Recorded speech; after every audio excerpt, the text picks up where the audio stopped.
sellers to negotiate commissions.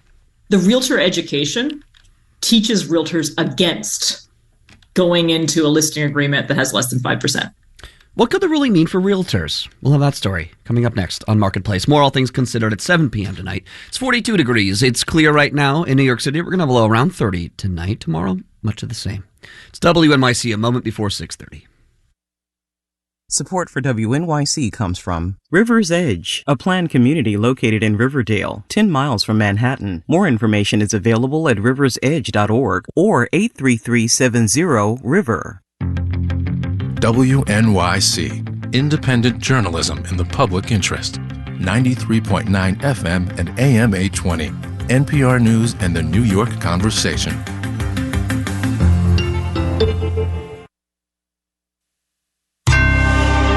Marketplace is supported by Schwab.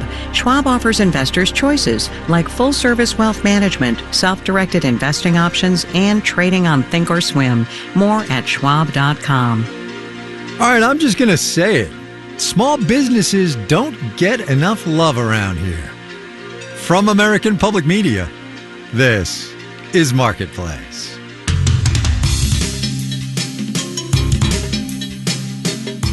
Marketplace is supported by Michigan Technological University, whose College of Computing is training tomorrow's AI experts, cybersecurity specialists, and big data visionaries. Online at mtu.edu/computing.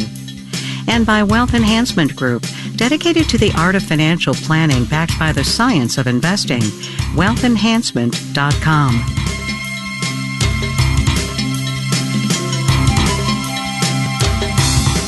In Los Angeles, I'm Kai Ryssdal. It is Tuesday today, the 12th of December. Good as always to have you along.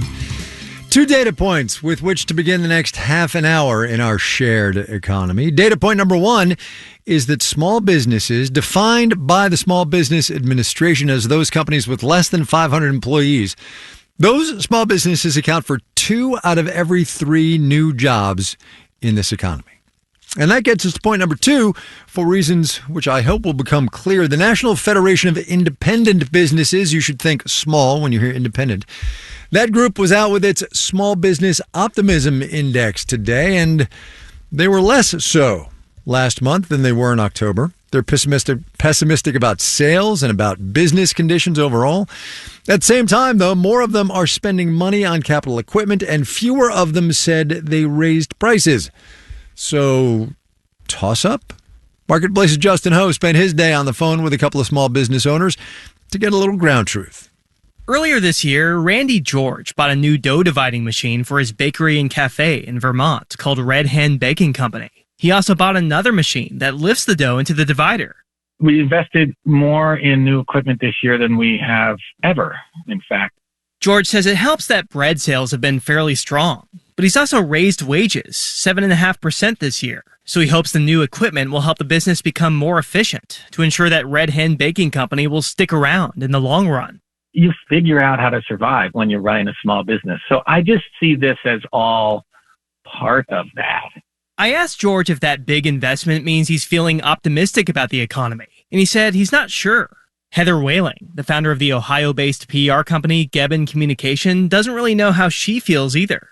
My level of optimism or pessimism changes by the day and sometimes probably by the hour. Whaling says her business is doing a lot better than it was last year.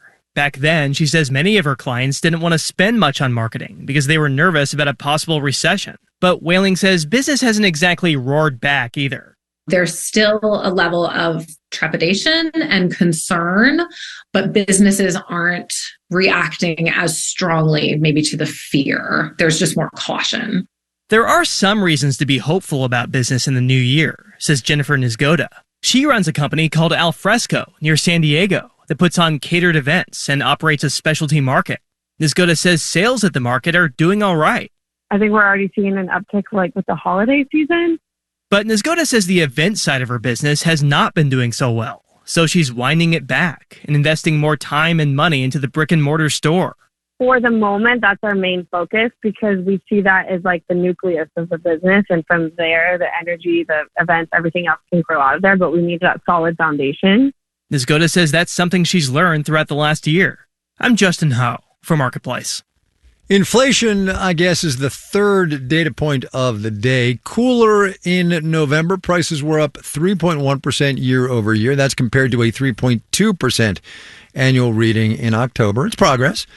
The biggest factor driving inflation last month, as it has been for a while now, was shelter. Housing, both rent and what economists call owner's equivalent rent, is still going up, as Marketplace's Samantha Fields reports.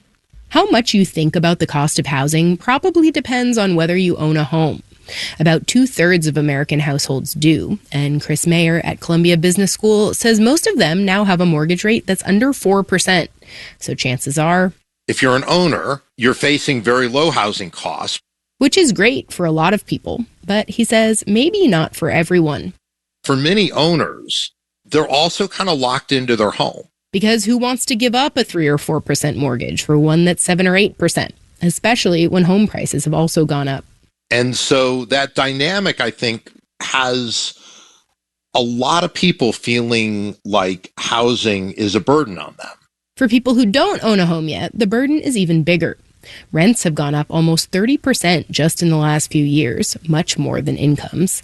And with home prices and mortgage rates also way up, buying a house has gotten increasingly unaffordable. A recent study from Redfin found it's now cheaper to rent than buy in almost every major metro area in the country. Cameron LaPointe at the Yale School of Management says that's hard for a lot of people to hear.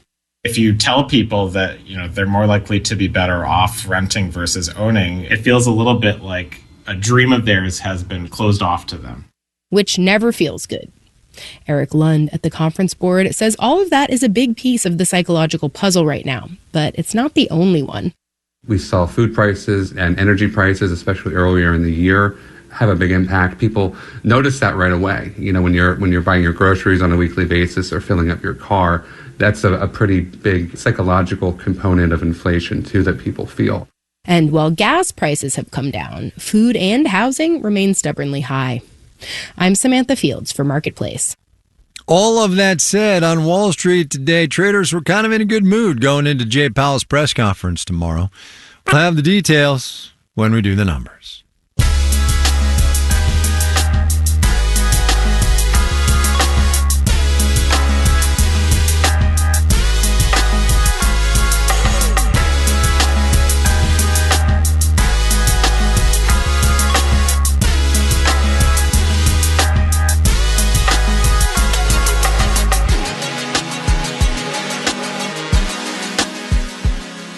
There are, give or take, 1.6 million realtors working in this economy right now. That's from the National Association of Realtors. And they're all paid pretty much the same way, a 5 or a 6% commission on the purchase price, split between the seller's agent and the buyers.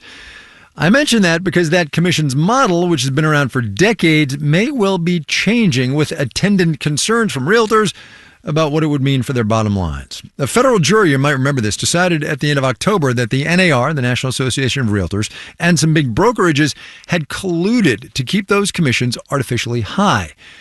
As Marketplace's Matt Levin reports, appeals are pending, but there's a whole wave of other litigation out there as well.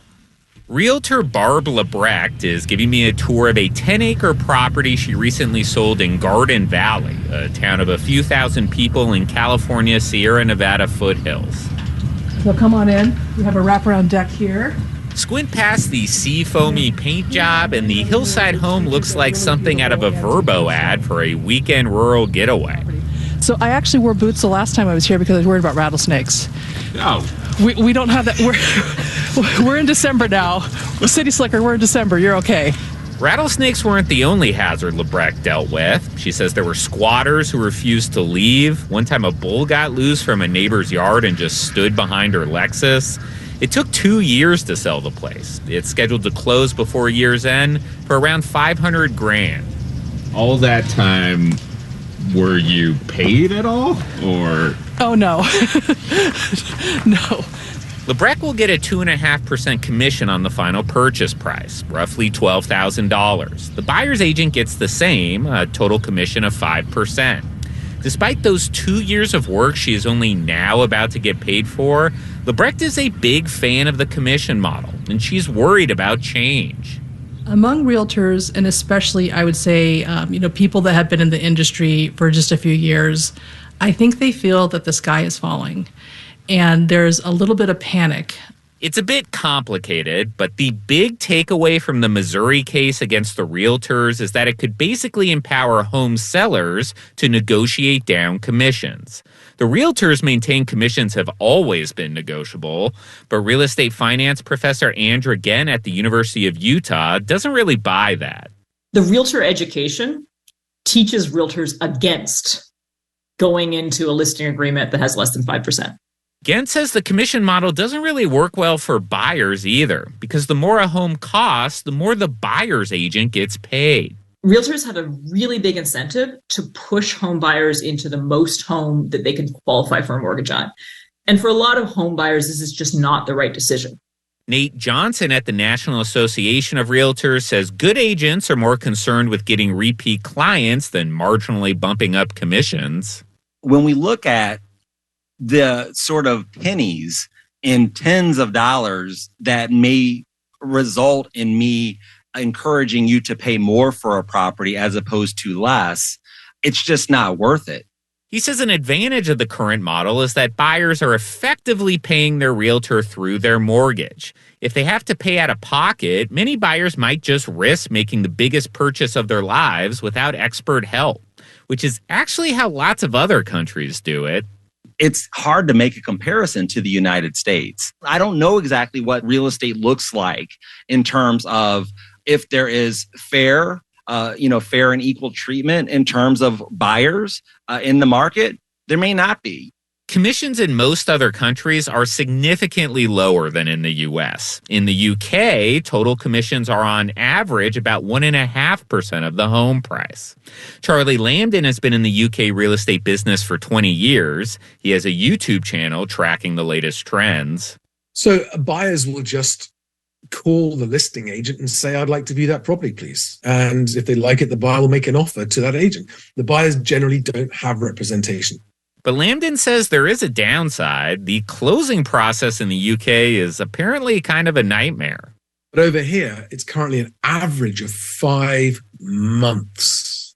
That's how bad it is. Lambden says American real estate agents have it much better off than their British counterparts, at least for now.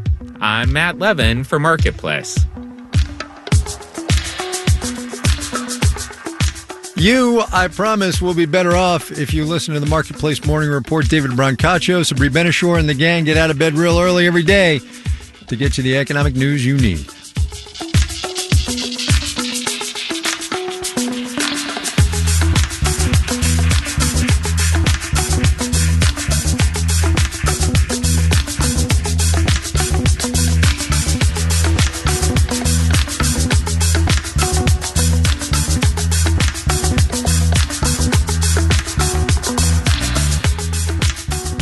Had this happen, right? You're on your cell phone talking to somebody and the signal is terrible. Whatever's being said is garbled or breaking up, and maybe even eventually the call just drops. If you think this has been happening more of late, it has. Alana Samuels is chief economic correspondent at Time Magazine, writing most recently about our cell phone troubles. Alana, good to have you back on again. Thanks for having me. So, as I said in the introduction, we've all had this feeling when you're on a call and it goes away, or you can't actually get a call made on your cell phone. Why is this getting worse? Isn't it so frustrating? Yeah. There's kind of the easy answer and the hard answer. The easy answer is basically that we're just using a lot more data, and that has to travel over these electromagnetic waves, and we're all kind of competing for space on those waves. That's kind of the easy answer. Okay, give me the hard answer. I'm a little afraid. The hard answer is a little bit wonky, but basically there are all these frequencies on these waves. So there's kind of high frequency waves and low frequency waves. And the low and mid band on the waves, it can go really far. So think about how your AM radio, you can probably hear it in another state. But that's all taken up. That's really crowded. And so carriers are buying this high band spectrum, and it just is not very good about getting around windows or walls. I actually had a Verizon person tell me that sitting in front of a window was actually not good for my reception. And so as carriers are going to these higher band spectrums, the signal is having a harder time finding you if you're inside a building or on the other side of a mountain or really anywhere that is not the Great Plains. It also happens, as you say in this piece, it happens in the middle of Midtown Manhattan, and it happens like out on the countryside too. Yeah, that's kind of what made me do the story. Is our offices are right in the middle of Midtown Manhattan. You can't really get any more central, and you cannot make a cell phone call if you're off Wi-Fi. So I guess that's one other thing to bring up is if your listeners have Wi-Fi in their homes, that could be one way to get better cell reception in their homes. All right, so look, this is not going to get any better because we're all getting more devices. The spectrum that's available is not growing because physics. What are cell phone companies and by extension all the rest of us going to do? Really, the only solution is to build more cell phone towers. And that's not even really a solution because nobody really wants a cell phone tower in their backyard or in their kid's school or really anywhere. But it's really the only way forward. And so that's kind of what we're going to have to see unless we're willing to put up with worse reception, which I have a feeling most people are not willing to do that. Yeah. The catch, of course, with building more cell phone towers is that it's capital investment. I mean, yes, they'll improve customer service, but they're going to have to spend a lot of money to do that, right? That's right. And this is kind of why a lot of analysts have some doubts about wireless companies right now. They already spent a ton of money buying spectrum. So Verizon was forced to spend like $50 billion on mid-band spectrum in 2021. And so they're already spending a lot of money on spectrum. The idea of spending even more money on cell phone towers is not going to make analysts very happy. Right. Is there one company that is worse than any others? I mean, without, calling them out. Let's call them out. Well, this is a very tricky question because they will get very angry at me. But there are a lot of studies that show that T-Mobile actually has the best low and mid-band spectrum. And OpenSignal, which is a mobile measurement app, gives them pretty big ratings. But if you say that to Verizon or AT&T, they will bite your head off. So let's just say OpenSignal says that and I didn't say it. Fair enough. Noting the data source. Alana Samuels at Time Magazine. Cell phone customer, too. Alana, thanks a lot. Appreciate it. All right. Bye.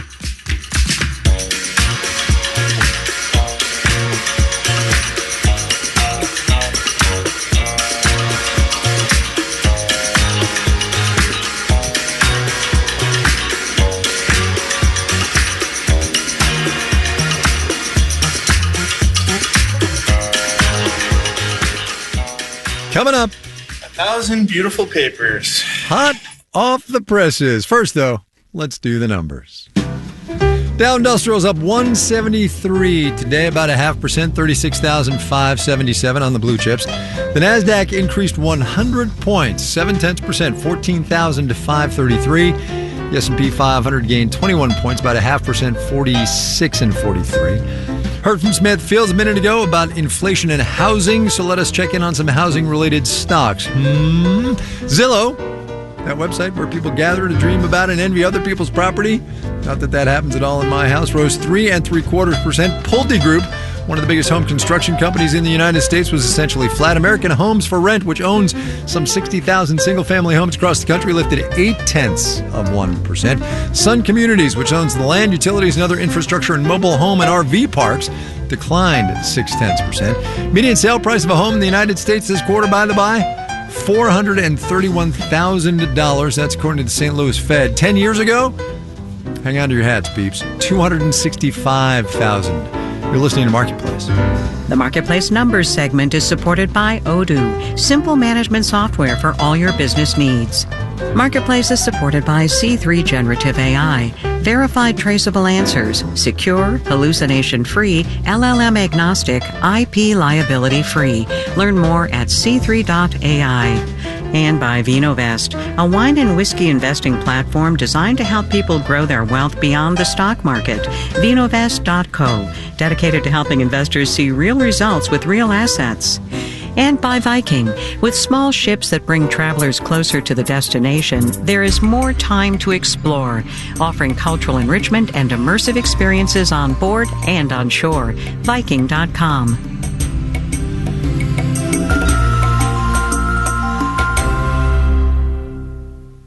WNYC is supported by Starkmont Financial, providing accounting professionals for entertainment and healthcare companies. Additional information at starkmontfinancial.com. Governor Phil Murphy says his wife is a great candidate to take the seat of Senator Bob Menendez. It validates the collective us, and I don't mean just the Murphys, but the collective approach that we've taken to the state. But some Democrats are calling that collective approach nepotism. I'm Nancy Solomon. We'll ask the governor about that, congestion pricing, and lowering taxes for big corporations in New Jersey. It's Ask Governor Murphy, tomorrow night at 7 on WNYC. You're listening to Marketplace on WNYC. In the 7 o'clock hour of All Things Considered, miraculously, nobody was seriously injured in a building collapse in the Bronx yesterday. But the event does raise questions about the safety of the city's aging housing stock. We'll have that story and much more in the 7 o'clock hour of All Things Considered. Be sure to stay with us. This is Marketplace. I'm Kai Ryssdal. This one is definitely from the you got to spend money to make money file. The discount retailer Dollar General says it's going to spend an extra $50 million to staff up its stores before the end of the year. Stores, to be clear, where it had been cutting labor costs by leaning on self-checkout stations. In an earnings call, CEO Todd Vasos told investors that the company had started to rely too much on the self-checkout technology and that it should be used self-checkout, that is, as a secondary checkout vehicle, not primary. That's a quote. Dollar General is the latest in a growing list of retailers, including Walmart and Target and Costco, pulling back on that self-service option. Marketplace's Megan McCarty-Carino checks it out. To be sure, some customers prefer self-checkout. It can be quicker and more convenient, says management professor Rita McGrath at Columbia. But the dilemma is eventually you get to the end of what you can do in an automated way, because that has to be very routine, right? And it doesn't take much to trip up the automation. I mean, it's a robot, right? It doesn't know what it's doing. Unexpected item in the bagging area. Please rescan. The bag isn't there. Did you put it in your bag? Please remove the item before continuing. By now, I'm frustrated. And that frustration is becoming routine as more parts of the customer experience become automated, says analyst Craig LeClaire at Forrester. The pandemic pushed us down a digital transformation path that was so accelerated that there will be kind of a tech lash. What started as a necessity due to COVID risk turned into a cost-cutting strategy in the face of rising labor costs. But before companies substitute human workers with self-service kiosks or chatbot customer service agents, there's a question they should be asking, says Zeynep Tone, a professor at MIT Sloan School of Management. Can this improve value for the customer? And would this improve productivity for employees and make their jobs better so that they can serve the customers much better too? She says it's often hard to quantify the true cost of frustrated customers and overburdened staff. But one loss that's easier to add up is theft. Tone says that's estimated to be up to 5 times higher at self-checkout stations. I'm Megan McCarty-Carino for Marketplace.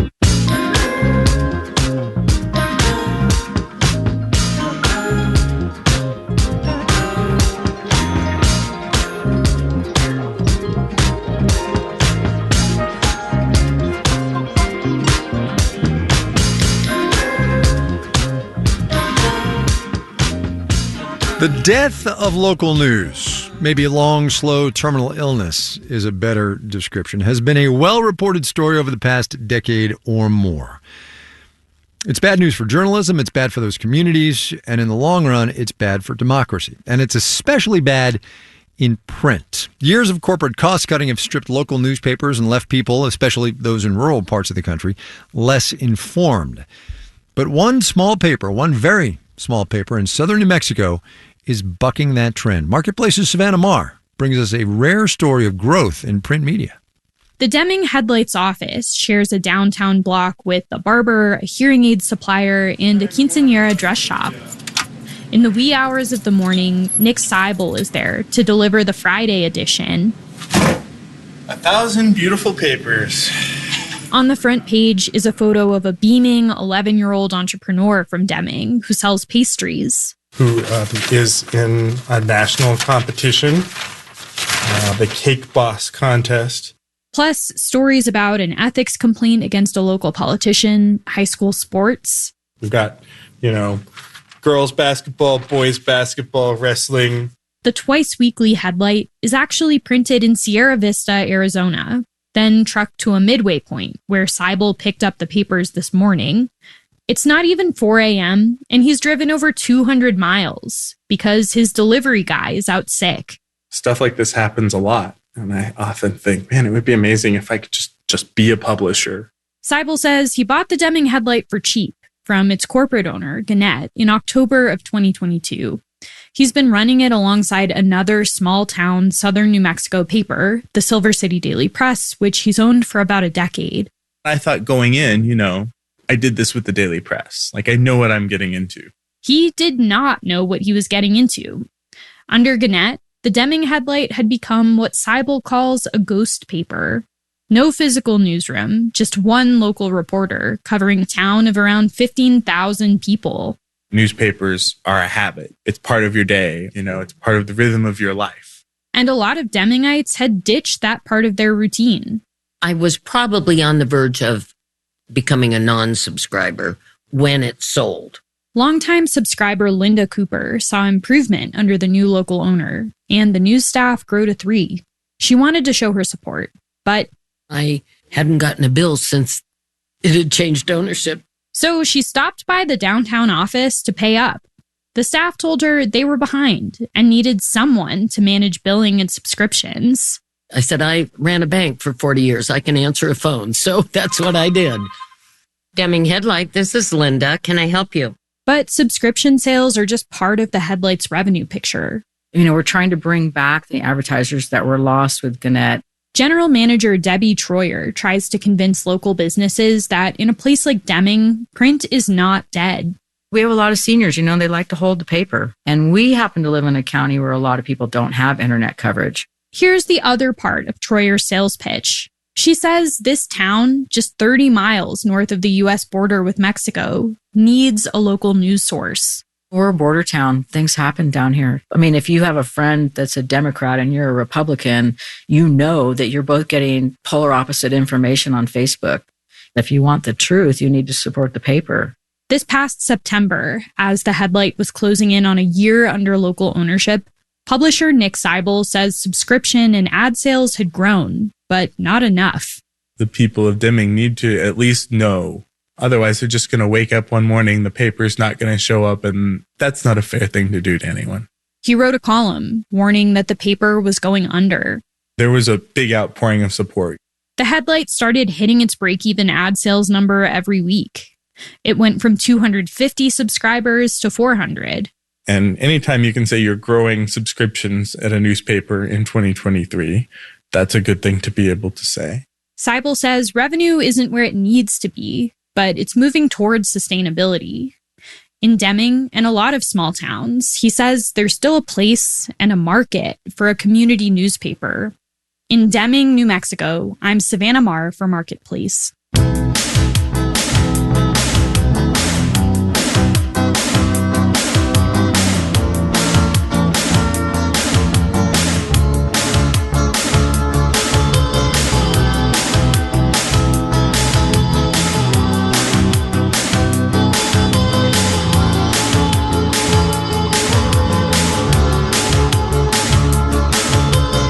Marketplace is supported by the United States Postal Service, offering holiday postage stamps for purchase at more than 40,000 supermarkets, drugstores, office suppliers, and wholesale clubs.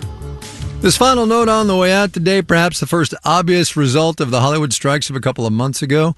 One of the conditions of that strike, or settling it actually, was that streaming services would reveal viewer data, heretofore not revealed. Netflix, anyway, did it today. For the first half of the year, the political thriller The Night Agent was the most watched show globally, 812.1 million hours of viewing.